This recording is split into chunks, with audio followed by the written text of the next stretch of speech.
Hello everyone मयाम खुरुमजरी ngasi aigi recipe asi maitegi jamna maming chatpa the famous Manipuri cuisine pakora thongba and maitegi Manipuri style way of adu paneer thongba adugi mathakta base tawba veg thali ni asi aina haribop se aina thang sina maki मपानगी थावगुम्बा लेबदो खेतोकचरे खेतोकपगी मतुंगदा आइना सिंजित सिदा हरिबोप से सुमाय तौना सिदले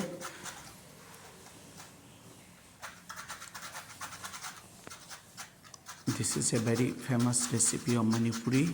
It's a completely veg recipe called pakora. Now the preparation is going on for the pakora thongba. This is haribop. तो हरिबोप से सुमाय तौना सिंजित न सिदले pakora thongmada mathau tagadaba haribopu saruk ado sumatama singjina sitna lauthokchare adugi matungda aina sing macha ama matek ama sing dusu aina sumaitama singjina sitlaga laujare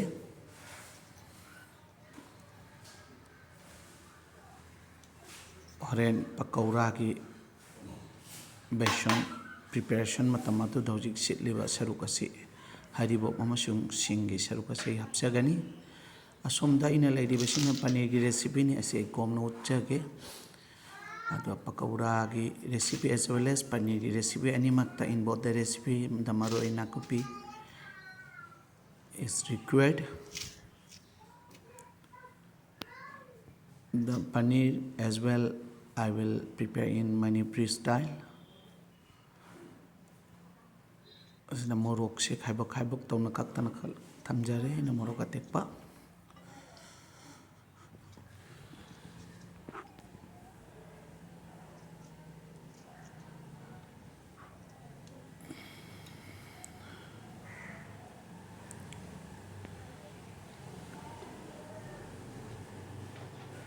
aina beson patra sida beson se 8 to 9 spoons of besons I will be taking.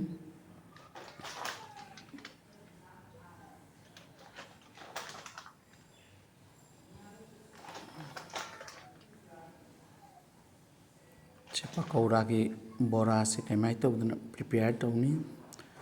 Now the process for preparing the bora or pakora is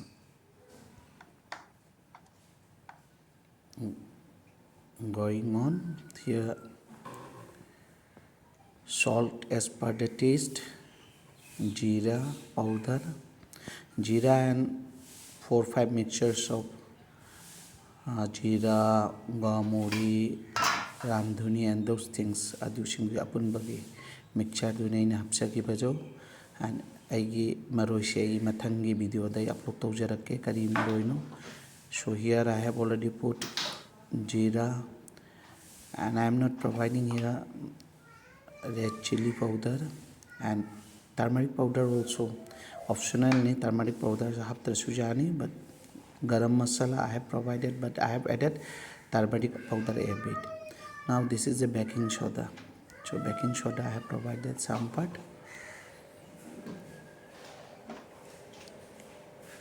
Baking soda ga turmeric powder ga se hapadi machu se manung angang mamong ama lai aduna jamna turmeric powder hapagi mathau tade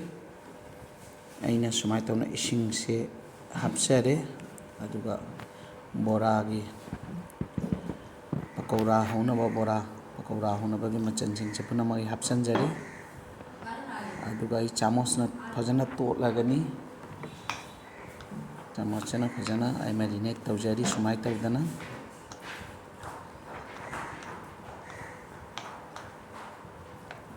pakora gi machan asida aina sing nasai aina sing amasung haribop ki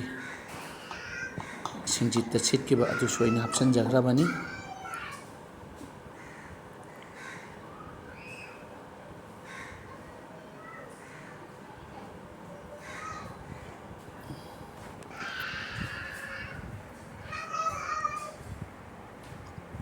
asi ꯃꯪꯒꯜ ꯇꯪꯈꯥꯏꯅꯤ ꯃꯁꯤ ꯄꯀꯧꯔꯥꯗ ꯃꯍꯤ ꯑꯣꯏꯅ ꯍꯥꯞꯀꯗꯕ ꯑꯁꯤ ꯍꯋꯥꯏꯁꯦ pressure ꯀꯨꯀꯔꯗ city ꯀꯥꯝꯃꯒ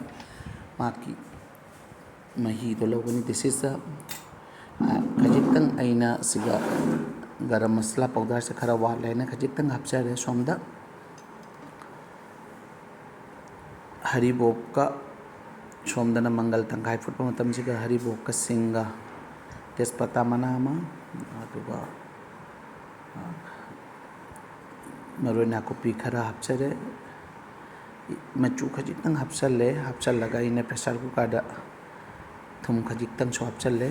ꯑꯗꯨꯒ ꯄ꯭रेꯁꯔ ꯀꯨꯀꯔꯗ ꯑꯩꯅ city 4-5 ꯀꯥꯝꯍꯜꯂꯒꯅꯤ ꯀꯥꯝꯍꯜꯂꯒ ꯃꯗꯨꯒꯤ ꯑꯁꯤꯒꯤ ꯃꯥꯒꯤ ꯃꯍꯤꯒꯤ ꯑꯣꯏꯕ ꯁꯔꯨꯛꯇꯣ ꯑꯩ ꯁꯣꯝꯗ ꯂꯧꯒꯅꯤ ꯄꯀꯧꯔꯥ ꯊꯣꯡꯕꯗ ꯑꯩ ꯈꯥꯡꯁꯦ ꯊꯥꯎ ꯍꯥꯞꯅ ꯁꯥꯍꯜꯂꯦ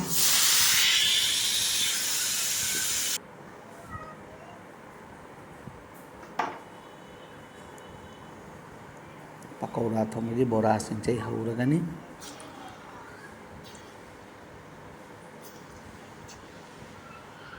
This is a very nice and very famous recipe of Manipuris.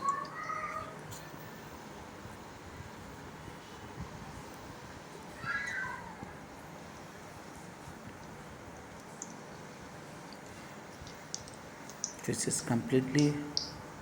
vast recipe.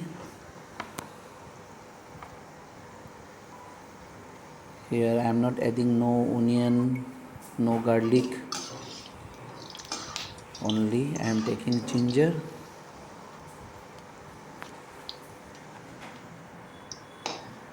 Like this, the bora for the pakora preparations.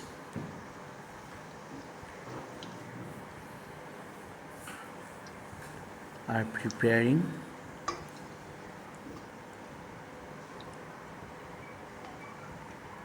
Bora singje sumai tauna hojari.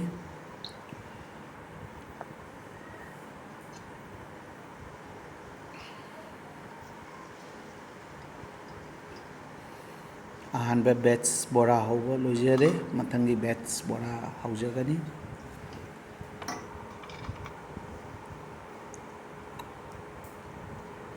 ꯃꯌꯥꯝꯕꯨ ꯊꯥꯒꯠꯆꯔꯤ ꯃꯌꯥꯝꯅ ꯁꯄꯣꯔꯠ ꯇꯧꯕꯤꯕꯒꯤꯗꯃꯛꯇ ꯍꯩꯇ ꯑꯅꯧꯕ ꯕ꯭ꯂꯣꯛ ꯍꯥꯞꯆꯅꯤꯡꯕꯒꯤ ꯋꯥꯈꯜ ꯄꯣꯛꯂꯛꯏ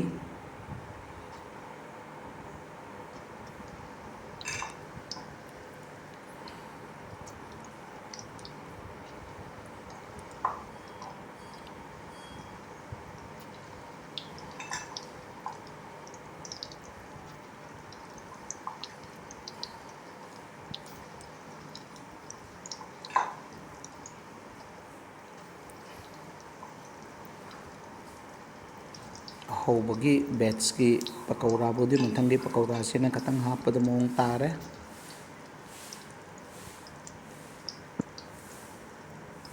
ꯑꯗꯨꯅ ꯑꯁꯤꯅ ꯁꯦꯞꯇ ꯈꯔ ꯐꯖꯕ ꯍꯦꯟꯒꯅꯤ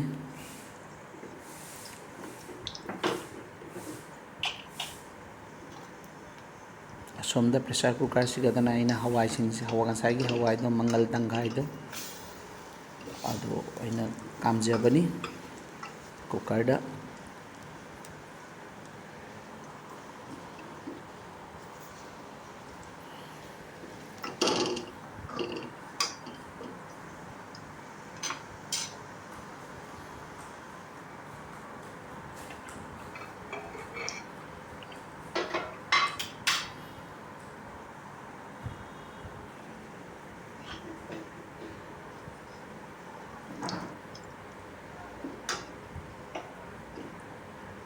This is a very tasty recipe. Please do try.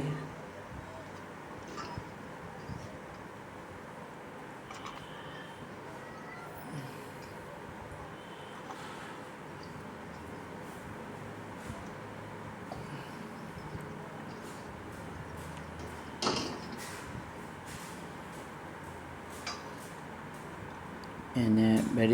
most of the utsav of Manipuris, pakora is one of the important recipe.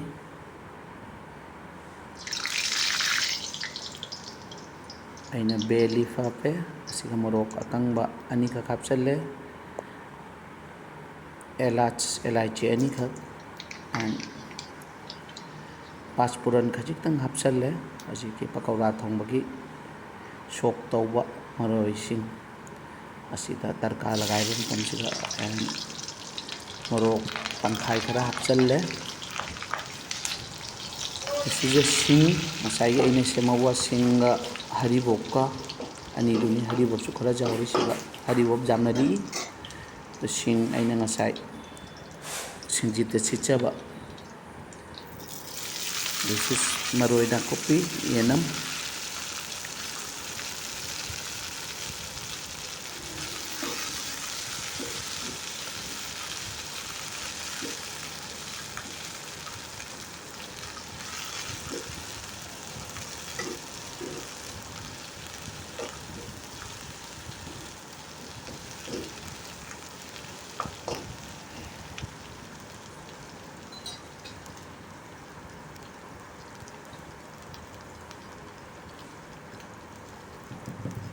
मैमबू हन्ना थागचरी मैम की व्यूज कमेंट्स सब्सक्राइब्स की तमक्ता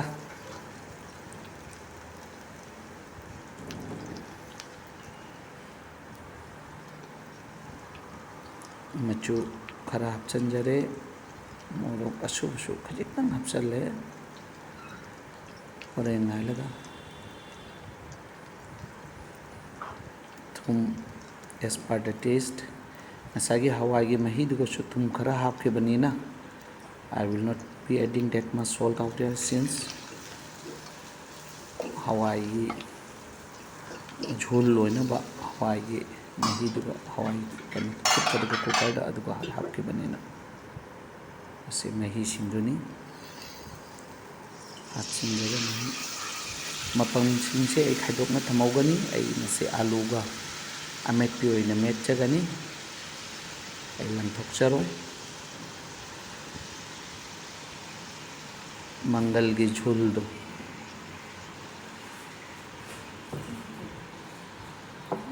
जनरली पकौड़ा थोंबा मतमदा हवाई अनी अहुमगी मिक्सचर की मही दो हापबदी अमुक हेना हावी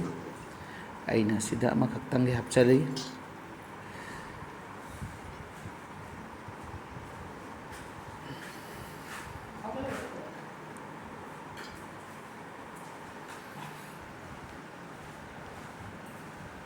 I will add some more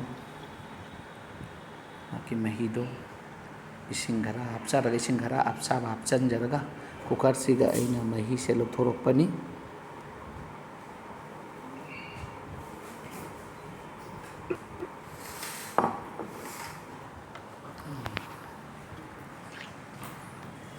यामना मतम चंगदबा यामना मतम चंगदबा अदुगुम्बा रेसिपी अमनी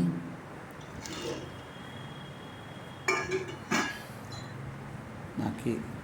पकौड़ा की झोल सिबु सेमना लेबा तारबदी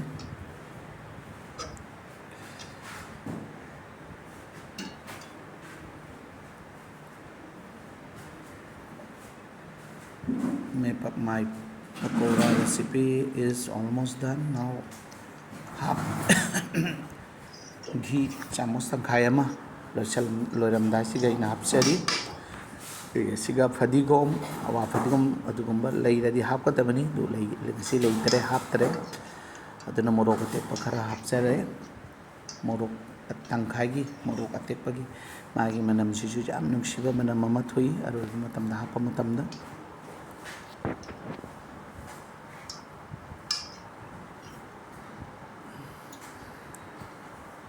like this my pakora preparation the famous Manipuri cuisine of pakora thongba is done na kaina kuch ai mase khaidok na thamjaragani siga aloida ina sida garam masala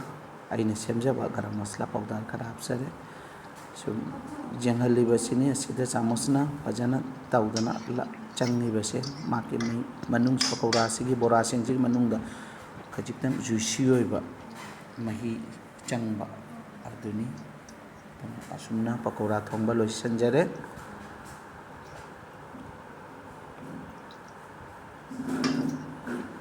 ꯌꯥꯝꯅ ꯍꯥꯎꯕ ꯃꯅꯝꯁꯨ ꯅꯝꯂꯦ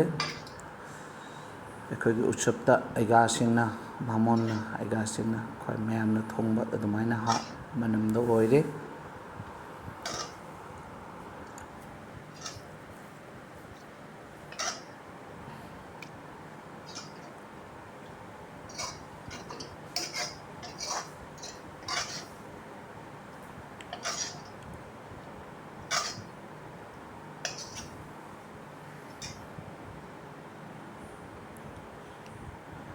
and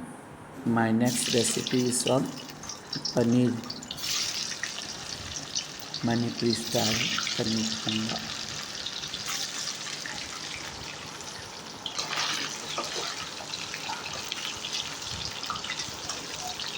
aina paneer se sumaina ngaujare asida thum khatanga machu khajitanga hapaga ay ngaujagani nahak ngaurab matungda mate paneer se onthokani abe yamana tawdana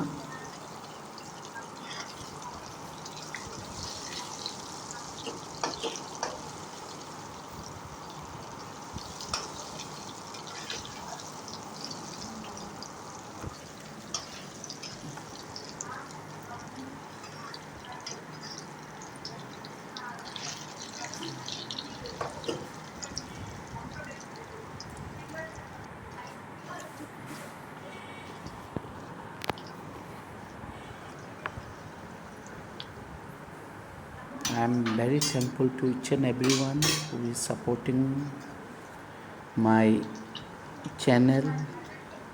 my hobby and my chakum, and your supports, your loves, your comments, your views has given me the courage to upload another vlogs.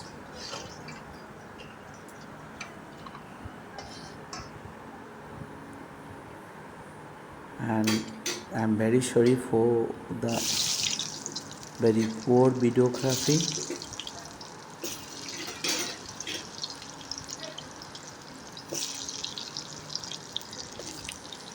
Still I have many things to learn. Aina paneer se ngauba loraga aina alu sisu ngaujare haira ngauraga thamjare alu se asida aina habli bese adrak paste ni ahanbada hapi bado adrak paste se hapaga sing paste se hapaga aina siga kaino se hape maroi na kupi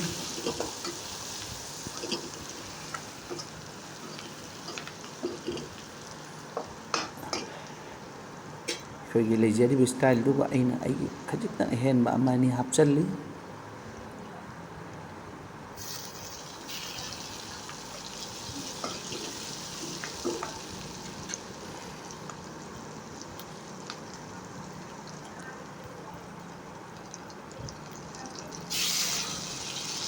ꯑꯩꯅ tomato ꯑꯃꯈꯛ ꯀꯛꯅ ꯊꯝꯖꯕꯗꯨ ꯍꯥꯞꯆꯟꯖꯔꯤ ꯑꯁꯤꯗ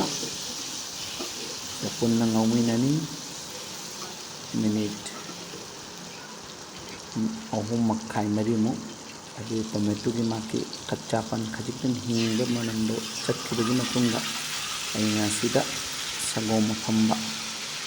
ꯑꯩꯒꯤ ꯃꯐꯝꯁꯤꯗ ꯐꯪꯕ ꯄꯨꯔꯣꯕꯤ ꯀꯧꯕ ꯑꯗꯨꯒꯤ ꯁꯪꯒꯣꯝꯗꯒꯤ ꯁꯪꯒꯣꯝ ꯑꯐꯝꯕꯗꯨꯅꯤ ꯑꯩꯅ ꯍꯥꯞꯆꯔꯤꯕꯁꯤ ꯈꯔ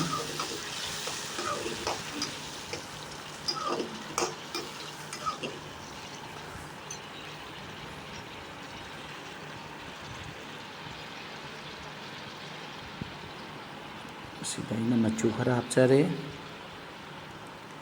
thum as per the taste jeera and that combinations of maror that I have provided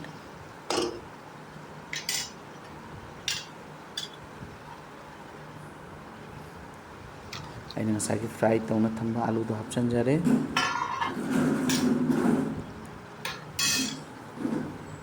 alu se hairap hana fry tawba taradi ising do bani phutpa matamda yamna kuina matam changdana phutpagi mathau tade paneer हापसंजरे यांगना मुनली अमसुंग महाउसु heli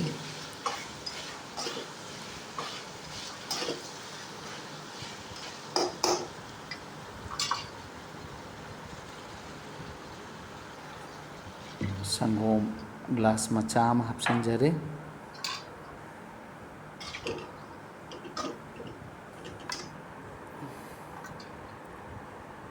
I'm adding 1 glass of milk here,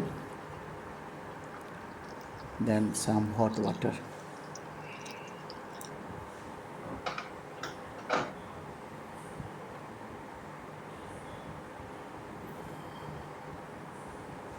This is the Kashmiri mirch for color.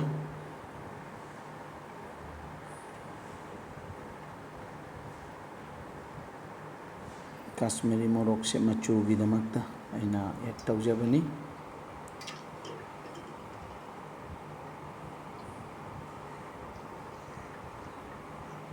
And garam masala phutlaga ngaibagi matungda aina garam masala hapsanjare.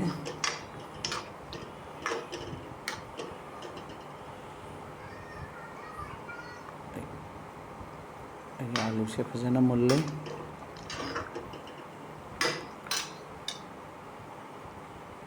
and my paneer curry is done. Paneer recipe is done. Now I will serve like this. एक थोक चरे सीधा पनीर थोंग से hot case मचा सीधा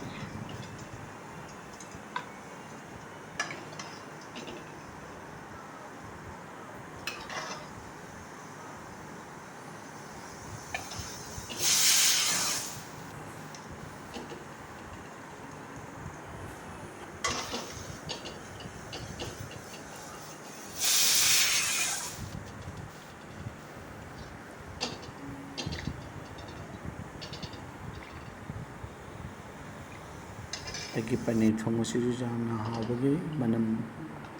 हावे सिंसी से veg थाली टुडे अइना पापड़ सु खरा फ्राई तवजरे साइड डिश ओइनबा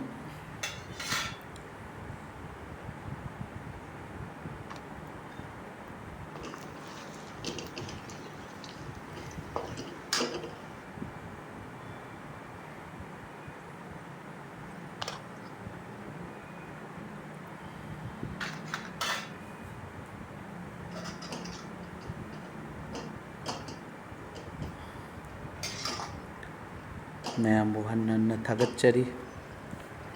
माय हॉबी अमसुंग माय चाखुम चैनल की माइकैदगी आगे ब्लॉग असी लोइसिनदोरे अइना सोमदा ngसागी फुड ना ngसागी मंगल की सरुक अतोइना सिगा प्लेट सिगा हापसनजरे मंगल की मही सिंग अदुदी आई पकौड़ा थोंबदा हापखिबदो सोमदा आलू तंखाय अमगा असोंदा मरोई सिंग असिना आइगे एंखोलदगी फंगबा मरोई नाकुपी खरा फकपाई खरा तोनिंगखोक खरा मोरोक अतेकपा सिगा थाव हिंग खरा हापसनजरे मोरोक अकंबा अहुम मोरोक अतेकपा खरा अदुगा सुमाय तौदना इना अमेटपी पिटिका अमा सेमजरे Assamese the pitika hai to pitika am semjare mein pi and I am serving my veg thali like this.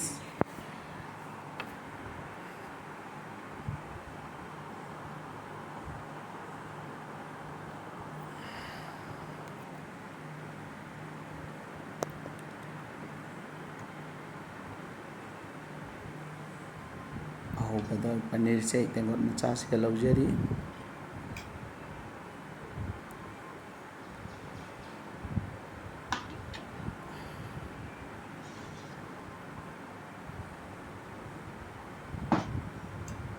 मथंगदना ए पकौड़ा लौजगनी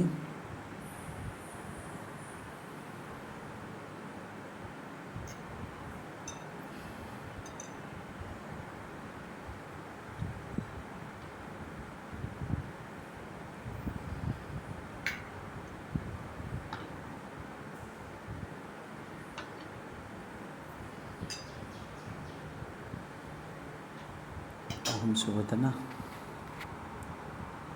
ꯑꯃꯦꯠꯄꯤ ꯄꯀꯧꯔꯥ ꯊꯣꯡꯕꯗ ꯁꯤꯖꯤꯟꯅꯈꯤꯕ ꯍꯋꯥꯏ ꯃꯪꯒꯜ ꯃꯍꯤꯒꯤ ꯁꯔꯨꯛꯇꯣ ꯄꯀꯧꯔꯥꯗ ꯍꯥꯞꯆꯤꯟꯈꯔꯦ, ꯃꯄꯪꯒꯤ ꯁꯔꯨꯛꯇꯣ ꯑꯃꯦꯠꯄꯤ ꯑꯣꯏꯅ ꯁꯨꯃꯥꯏꯅ ꯇꯧꯅ ꯃꯦꯠꯆꯔꯦ꯫ Papad and we'll add some lemon. ꯃꯌꯥꯝꯕꯨ ꯍꯟꯅ ꯊꯥꯒꯠꯆꯔꯤ꯫ ꯃꯥꯏ ꯍꯧꯕꯤ ꯑꯃꯁꯨꯡ ꯃꯥꯏ ꯆꯥꯛ